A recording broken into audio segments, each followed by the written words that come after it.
La bête de l'événement est là, et elle arrive. En France, on aime les présidents qui citent des philosophes, qui parlent d'histoire, de culture, de complexité. Trump fait l'inverse. Donald Trump est l'un des hommes politiques les plus aimés au monde, mais aussi l'un des plus détestés en France. Pourquoi, dans un pays qui adore la liberté d'expression, Donald Trump choque autant? Ce rejet est-il vraiment rationnel ou profondément culturel? Aujourd'hui, on va répondre à une question simple, mais explosive.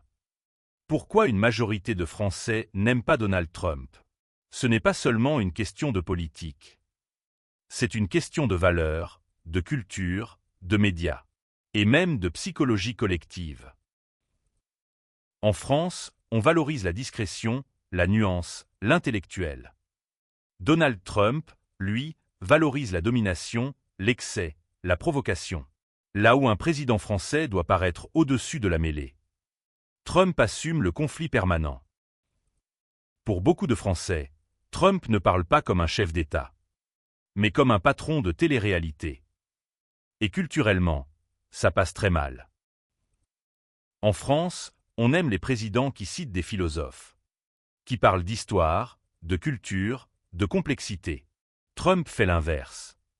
Phrases simples, slogans, attaques directes.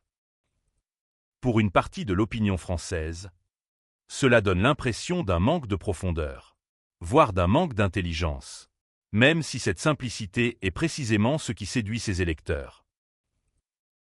Donald Trump a été présenté presque exclusivement sous un angle négatif. Caricature. Ridiculize. Parfois diabolisé.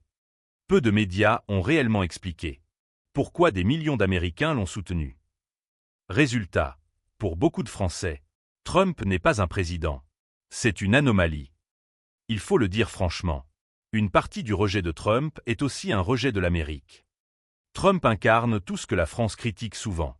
Le capitalisme brutal, le nationalisme d'assumer, la réussite sans complexe, le refus des leçons morales venues d'Europe. En ce sens, Trump devient un symbole, pas seulement un homme politique. La France est profondément attachée à l'État-providence, à la protection sociale, au consensus. Trump incarne l'individualisme, la compétition, la responsabilité personnelle. Deux visions du monde, deux manières de penser la société. Forcément, ça clash. Mais il y a un paradoxe. Trump est aussi l'un des politiciens américains les plus suivis en France. On le critique, mais on regarde. On le rejette, mais on commente.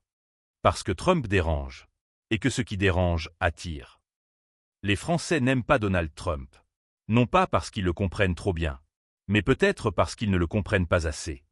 Trump n'est pas seulement un homme politique, c'est un miroir. Un miroir des peurs, des valeurs, et des fractures entre deux cultures. Et vous, pensez-vous que le rejet de Donald Trump en France est justifié? Dites-le en commentaire. Likez la vidéo si vous aimez les analyses sans langue de bois. Et abonnez-vous pour d'autres sujets géopolitiques sans filtre.